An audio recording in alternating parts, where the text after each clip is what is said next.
see Garnacho stepping up against Aston Villa today, or trying to get his feet back against Aston Villa after us seeing what he did against Arsenal when he came from the bench. Do you see Garnacho? What's he do? At least, At least in first touch now. first touch, he moves. Oh, well, I be they part of the people who don't like him. no be say I no like him. I don't talk this thing before. Say I there's no player that I hate. You understand? But do you see Garnacho stepping up? Actually, for me, whether he steps up or not, we always know him to be this type of player that okay, he might play one good game, and the next game, we'll be looking for Garnacho. And what we are looking for at Chelsea is a consistent and an available winger that we can look up to when things are not going well. You can see what's happening in the likes of Neto, Palmer, and even Estevao sometimes. This season has not been also consistent.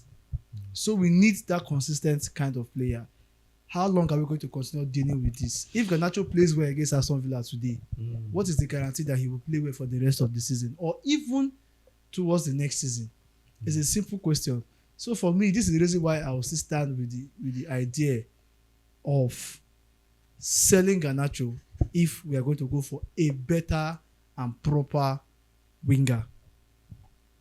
So you don't even see Garnacho in the future self in Chelsea. Yes, I don't. So that means you don't even trust him to step up against Aston Villa today. Anything can happen, but I don't trust him. Anything can happen, but I don't trust him. But if he does well, I will always, congratulate him. I always appreciate his effort in the team. I'm not trying to say that Garnacho is not adding effort or not putting in much work, but it just has been. It's the way he is. It's the way he is. But me, I still feel saying he improve, depending on how well he decides to improve. This small minutes that you have been given when you come in is enough for you to show that okay, I have improved in certain things. There was a period when we abused Mudryk so much at Chelsea. Then at some point he started finding his feet back again. No player should stay for like 2 seasons in a club and not improve, and you say okay, we should not sell you. No player. But anyhow, I still trust. In fact, I don't even trust in Chelsea or the board or whatever they are doing. But I still don't trust in Garnacho. That's my opinion. That's my own take. Yeah, I think this is a very good time for Garnacho to prove himself because literally, I feel so bad when we play our game with just one winger. I think our last 2 games, even the draw against Burnley, it was very obvious that we needed a second winger.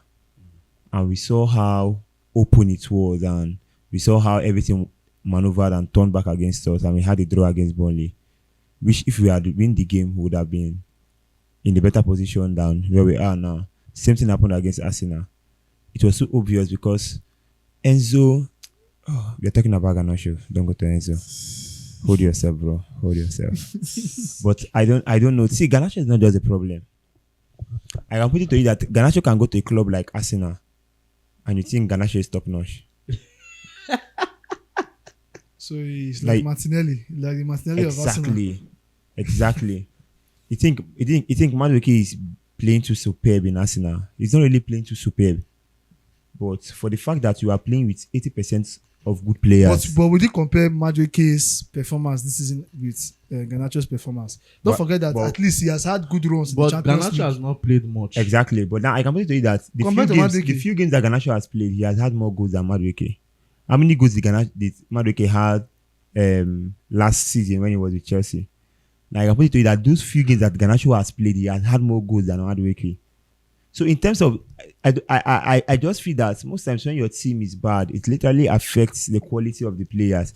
Even though I'm not a Garnacho, a supporter of Chelsea keeping Garnacho, I don't support that because I feel that the player still lacks experience in several places. But I feel that he should step up now because this is where we really need him. Because currently we have more than, will I say 50% of our players being inconsistent. Do we even need him? For now. Okay, look at the Arsenal game. Do you know that because of how less creative Enzo was, Palmer had to be pushing to the center. Palmer had to be coming to play the 10, and Hato was now running from the back to the front. He was functioning as a defender and also functioning as an attacker. Now tell me, what was Enzo Fernandez's role in the game? Because literally it was so obvious that Palmer was the one playing the 10. So you're not seeing it needed a winger. It needed a second winger. But you see, as a coach, now sorry, we are digressing a little bit. I'm going into Liam Rosenio. You know, when Maresca was at Chelsea and then he made some certain type of, should I call it gamble in terms of selecting players to play a particular match, we criticize him a lot. You're saying, why is he starting this person? Why is he starting that person? Now, look, Liam Rosenio, according to what I have seen, he rarely gambles the starting lineup. If you do well currently, or if you are playing well currently, he starts you. Who is playing well? Who is playing well? The previous game before Arsenal, the last game we played, Hato did not play too badly. It was when he Hato is normal. No. I'm not talking about Hato. Hato is well understood. No, I'm saying, like, for example, okay, João Pedro is playing well. We're not talking about defenders. Let's focus on the attackers. Neto, if you come on Neto for the wing, who you go put? Who you want play? And meanwhile, in the Burnley game, he did not play too bad. What am I trying to say? The reason why I feel like Rosenio did not bring Garnacho in that game, for example, is because he doesn't really trust in the player. He doesn't really trust in the player to do anything. He has said it already. That change, for me, I feel like that substitution was just make him say, big players don't tire, more just put this one, just so what if he can't play him today and Garnacho can't step up? If he steps up, just believe say the next match he will start Garnacho. That's the way me I see Rosenio. So, but me personally, for me, my own opinion, I don't believe that Garnacho can continue. So we might ask you one question. If you like, make sure you start Neto for this game against Aston Villa. Neto no go play now. Neto get red card. Oh, he get red card. Not true. So you don't see Garnacho stepping up against Aston Villa. Like I said, I don't know, but I don't trust him. Okay. Now, may not be like say they talk out of see sentiment. You get one thing now they come to realize about Liam Rosenio. When we been getting Maresca the earlier season, Maresca been go through so many tests. You know, so at some point in the earlier season when Maresca been there, towards like half of the season, there was a time we had the likes of Palmer being off. Palmer been getting injury. After that, those in good form times, you can't get more injury. We had the like of Nicholas Jackson being off too, due to injury costs too. But we saw how Enzo Maresca managed the team despite all those pressures and despite everything, and we see excelled in coming out top 4. Now looking at Liam Rosenio, I think this is a very big test for him, in the sense that now you had Garnacho, though Gittins is off, but you still preferred playing just one winger, which is just playing Neto, and sometimes you see Neto playing the left, sometimes going to the right, and it was a kind of funny. But today now, though we will say Extravao is not see fit, I want to see that masterclass experience from Liam Rosenio. So wait, Rosenio used to play one winger. That's the story you keep going with now. Yes, and it has not been working. What I'm pointing out is that if this has not been working. Coach, you know that Enzo, no matter how we criticize Enzo, you know that he's one of the most important players in Chelsea. He's not one of the most important players in Chelsea. He's just a player in Chelsea. Well, my own is that I let me just believe that Garnacho will step up, but I'll use the word I don't trust him either. See, Garnacho might be in this game and still do poorly, depending on the coach's instruction. Garnacho, say, tell you. Instruction not affects Garnacho. If he affects him, there are simple things you are supposed to do as a winger. Okay. You get the ball at your wing, go past your defender, go past your man. Why did Neto not do it against Arsenal? Why are you calling Neto? Talk about no one pointing it was because I'm trying to spot out a weakness. That playing of one complete winger is not. So you think that's what Rosenio is telling them? See, I mean, that as Neto go past the defender, even under Maresca. Wait, I'm trying to point out something that playing of one winger is not working. It is not working. If you don't have Estevao fit for this game, and probably now, okay, you have to play Palmer at the right and play Enzo and then play Garnacho. What would you do? Because that's what Rosenio has been doing. He has been playing Neto at the right wing, then play Palmer at the left, and play Enzo as the 10. So what do you want the coach to do? Me, I'm trying to tell you that in the area of Rosenio, he does not have any choice. He has to make use of what he has. He had a choice of bringing Garnacho. Well, even though we don't support it. well, you feel say Garnacho go step up against Aston Villa today. Drop am for comment he section. will. He will. Will you spend £100 million, or will you allow Chelsea to spend £100 million to bring Morgan Rogers? No, Why? But he has a quality. he has the quality, Yeah. but I know how this thing goes, and I don't want history to repeat itself. Number one, if you're telling me that Morgan Rogers is worth £100 million, I'm going to tell you, I'm going to pour you spits. A player with that class. With that class, he's not up to that amount. So, Because if you are classifying players with the valuation of how much you want, if you buy them, you have to look at where they're playing, what they've achieved. You understand? And this is where Chelsea was making a whole lot of mistakes. Buying players with huge amount of money when these players have not really gotten experience in various big teams, number one. Has not played in top competitions, number two. And he's not playing, basically he's not playing for a big team. So apart from the Premier League, I know that he played Champions League last Aston Villa season. played the Champions League. Wait, last now I season, know that he yes. played Champions League last season. How did he really do? But I'm not doubting the quality of the player. I'm just saying that transfer fees could also impact ability of a player. He can mount pressure on that player. I don't want Chelsea to go towards that area. Do I want Chelsea to sign this boy? Yes. But do I want Chelsea to spend £100 million on this boy? No. A fair. So indirectly, I are saying Morgan Rogers is not worth £100 million. Thank you. 70 million highest in today's market, because I might not say the market these days is football anyhow. Yeah. But £75 million is good enough. At least the gate is where we buy 60 million pounds. We are still struggling as a club, as Chelsea as we are. How long do you want to continue like this? I think I'll go with his last words of, do you want us to buy Rogers? Yes. But do you want us to spend £100 million? No. I think that fee is too big. It's so high. Now, make you know just go there like other people their case. So we say their current club now don't suck all the sweets finish come out from their body. Thank you. When they come reach our turn, now we're going to suffer. We're going to say, Morgan Rogers, not be even they fit for Aston Villa. Now he don't come Chelsea now just to even give us 3-game consistent good play. We need even the same. But aside from that, I believe in the player. I know he's a very good player, a very exceptional player. Talking about a very good attacking midfielder this season in the Premier League, there is no how you will skip Morgan Rogers from the first three. But talking There about, is no how. I'm cutting you.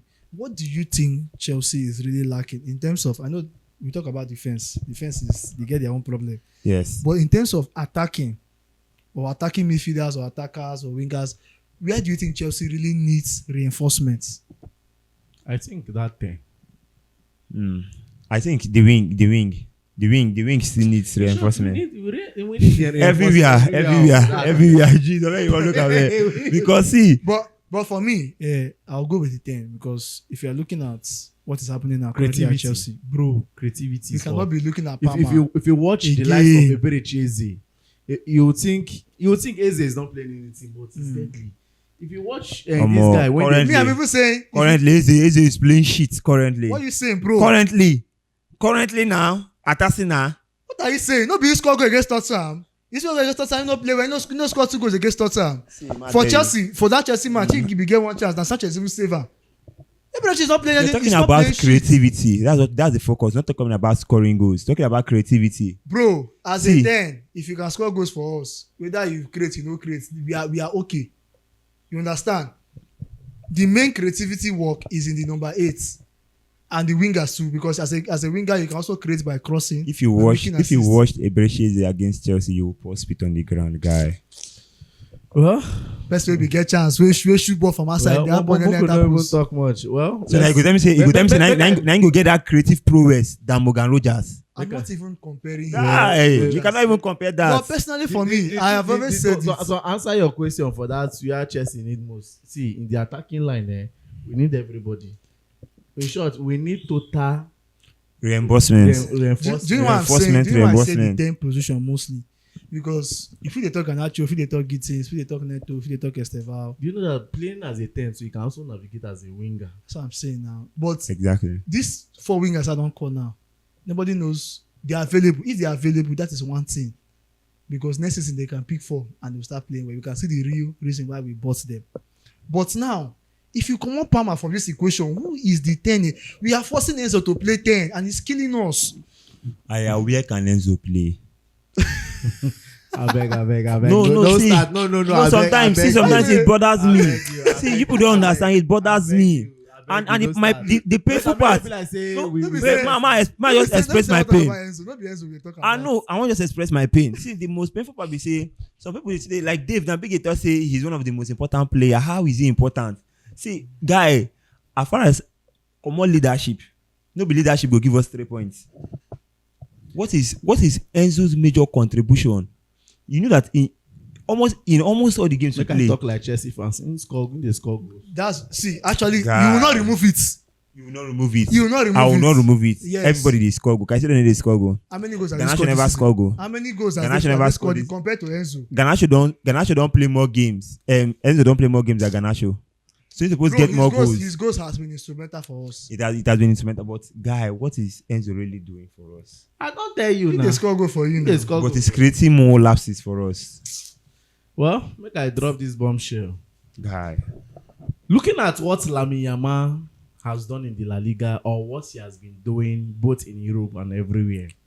Because if you are to talk about top wingers, you will mention Lamine Yamal. At number 1.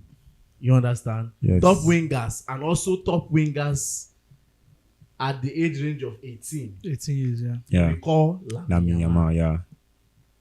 Looking at his style of football, do you think Lamine Yamal will excel in the Premier League if he should come to the Premier League? Ajay, Yamal come we define you. See, let me. And which club wait he say go fit? Good. But my first start with this one.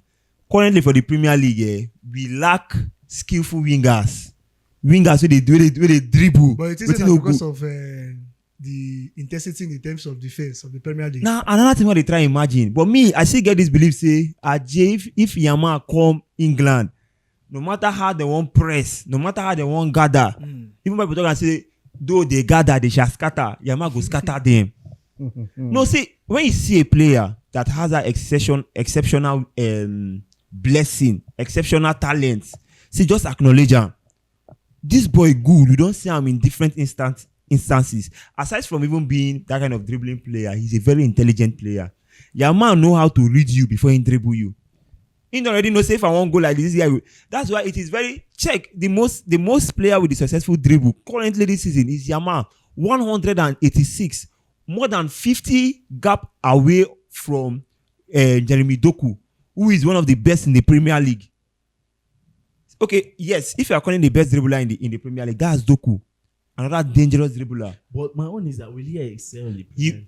What is excel? To answer the question, there's one thing you've said that I'll take: intelligence of Yamal. Yes. It's not just that you can be skillful, you get skillful for body. Exactly. But if you don't know how to apply the skills in a league like Premier League, it will worry you. Yeah. So even if Yamal will come to the Premier League and he will not dribble as much as we are expecting, that intelligence will play. He will know when to make some kind of passes. He will know when to score goals. He will know when to, even the dribbling, he will know when to at least pass some players. The highest way you go do be say you go rougher. You go rougher. That's what Premier League is known for. So I'm very certain and sure that if a player like Saka can be doing well in the league, is it Yamal that will not do well in the league? Yamal will do it for sure. All right. So You can as well drop your own answers at the comment Yamal section. all the way. Thank you very much. My name is Peters. my name is Big D. And my name is Gifto. Don't forget to like, share, and Subscribe.